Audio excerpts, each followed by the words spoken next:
What's up guys, it's Jaden, and today I got my hands on the brand new 14-inch MacBook Pro. If you can't decide on whether to upgrade to this year's model, or it's your first time buying a MacBook and you don't know if this one's the right one for you, in this video I'll be explaining everything you need to know and whether it's worth picking one up.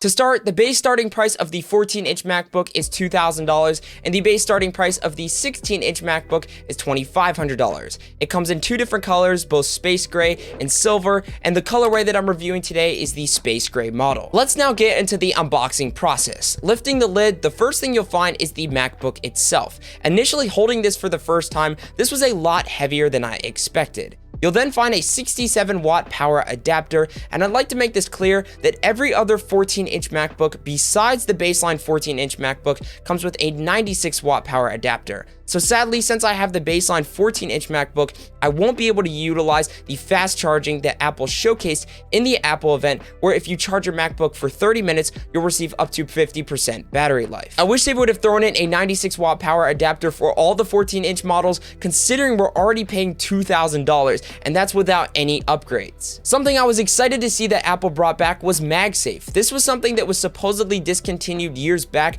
but Apple finally listened to the people and they decided to bring this back. MagSafe was a great way of charging your MacBook, and I absolutely loved it, especially on the older MacBooks, and I was super excited to see that they implemented it in the new MacBook Pro. Last but not least, you'll find some instructions, and alongside that, some black Apple stickers. That's all for the unboxing process. Let's now talk about the MacBook itself, because this is a beast. I decided to pick up the 14-inch baseline MacBook Pro, and it's equipped with an M1 Pro chip, an 8-core CPU with 6 performance cores and 2 efficiency cores, a 14-core GPU, 16 gigabytes of RAM, and 512 gigabytes of storage. I was excited to see that Apple upgraded the standard storage from last year's M1 MacBook being 256 gigabytes to this year's MacBook being 512 gigabytes. We're already paying $2,000, so I was excited to see that they bumped it up a little bit. 512 gigabytes will fill up quickly for me, as I'm consistently editing a piece of content every single day, and I was prepared for that, and I'm planning on buying some external storage later in the future. When I went to buy my MacBook and I was scrolling through all the different configurations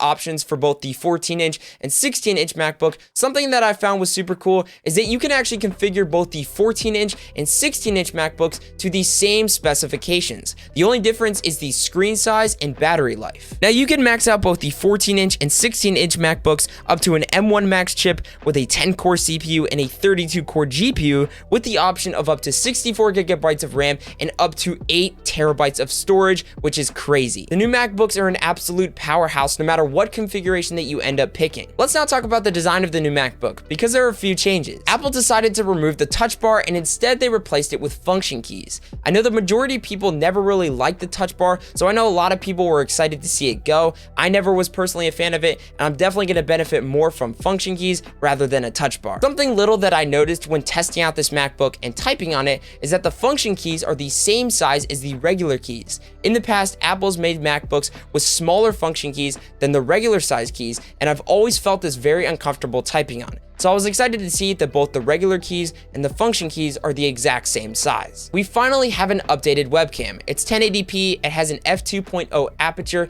and Apple claims that it has 2 times better low light performance. From my personal testing, the webcam is solid. It's nothing crazy, but it'll work perfect for both Zoom calls or FaceTime. Sadly, with the new webcam comes a notch. I know a lot of people were upset about this, and I've never been a fan of the notch. As somebody who owns the iPhone 12, this is something that took me a long time to get used to, and I was not excited to see it being implemented into a Mac, because it was a bigger screen and would have become more of an eyesore to me. When I first opened my MacBook and saw the notch for the first time, it wasn't as big as I expected it to be. I think a lot of people overreacted when they heard the notch and just thought that it was going to be a big, massive notch that would become a huge eyesore. But the more I use my MacBook, the more I just don't really notice it and I don't pay attention to it. So I don't think that the notch is going to be as big of a deal as people thought it would be. Something a lot of people may just not know or overlooked is that the notch is only on in windowed apps. So full screen applications, you won't see the notch at all. So if you're watching a movie or you're watching a full screen YouTube video, you won't even see the notch at all. With the updated webcam and the notch, something I was surprised that Apple didn't implement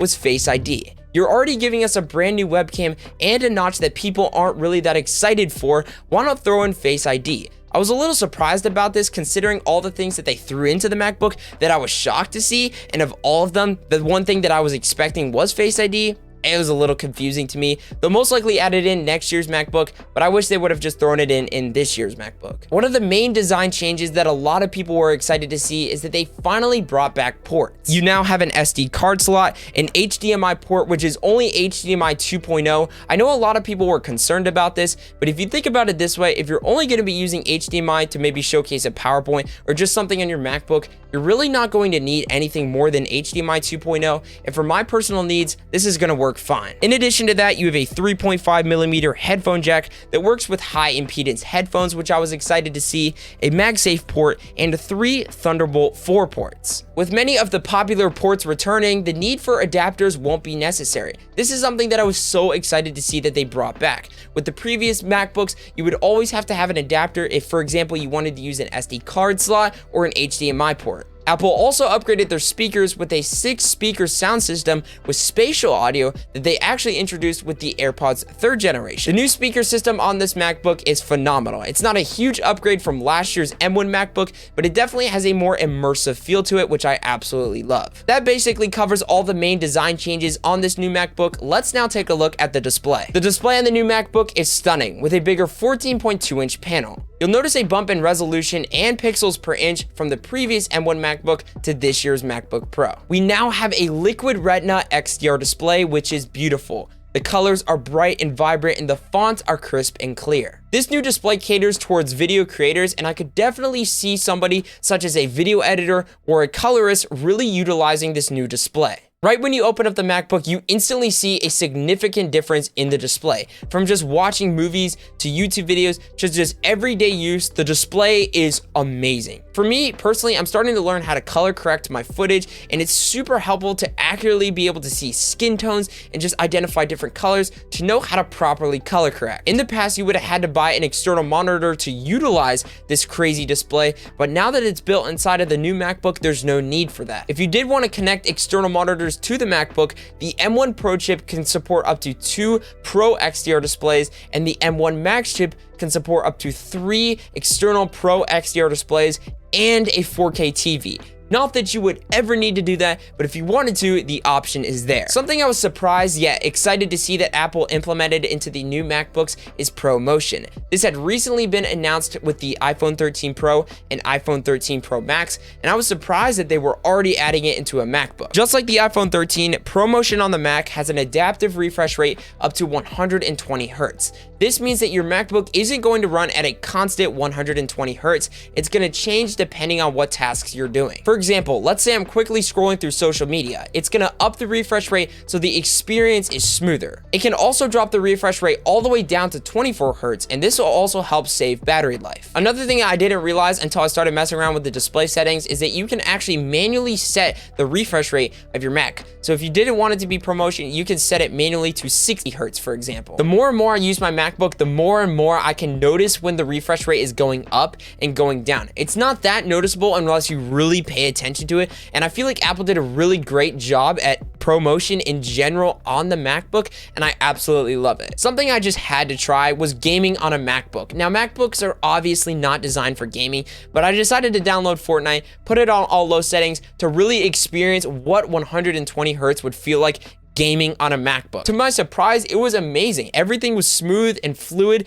and for the baseline 14-inch MacBook, I was able to run all low settings on Fortnite at a capped out 120 Hz, which shocked me. The new MacBooks can now achieve up to 1000 nits sustained brightness and 1600 nits peak brightness. If you compare this to last year's M1 MacBook, which could only support 500 nits peak brightness, you will notice a difference, especially if you're outside using this MacBook in a very bright condition. Let's now talk about battery life, because it's absolutely insane on both the 14-inch and 16-inch models. Apple claims up to 17 hours of battery life on the 14-inch model and 21 hours of battery life on the 16-inch model. From my personal testing with the 14-inch MacBook, using this for school, watching YouTube videos, and editing videos, I was able able to achieve up to 15 hours of battery life, which is ridiculous. Obviously, the battery life is going to change depending on how heavily you use this MacBook, but anything above 10 hours is ridiculous regardless. I've barely had to charge my MacBook, which I absolutely love. In the Apple event, Apple mentioned how efficient the fans were and just the overall airflow of the MacBook, so I decided to put this to the test. Now, while I didn't have any crazy 8K footage, I did have a lot of 4K footage,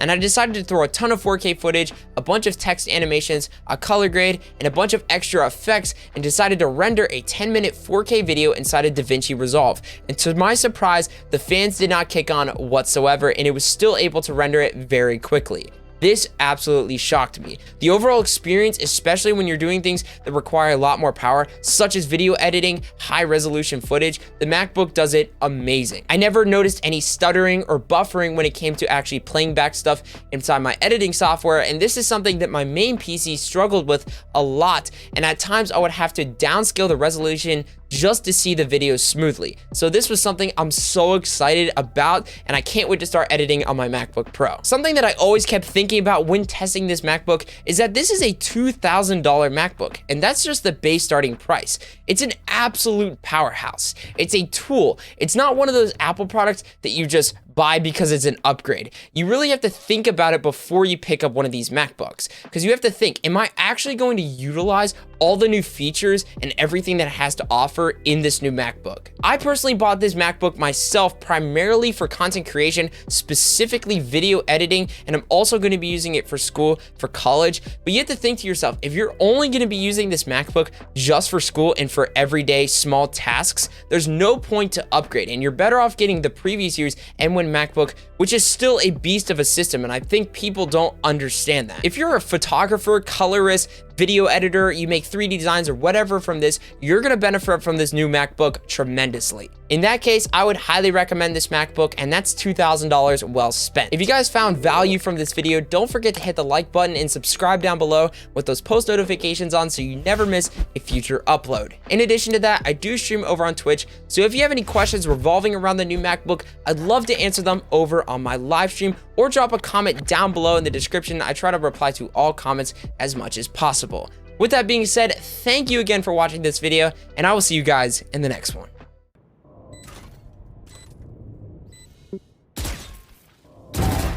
Oh my. Wow, we win those.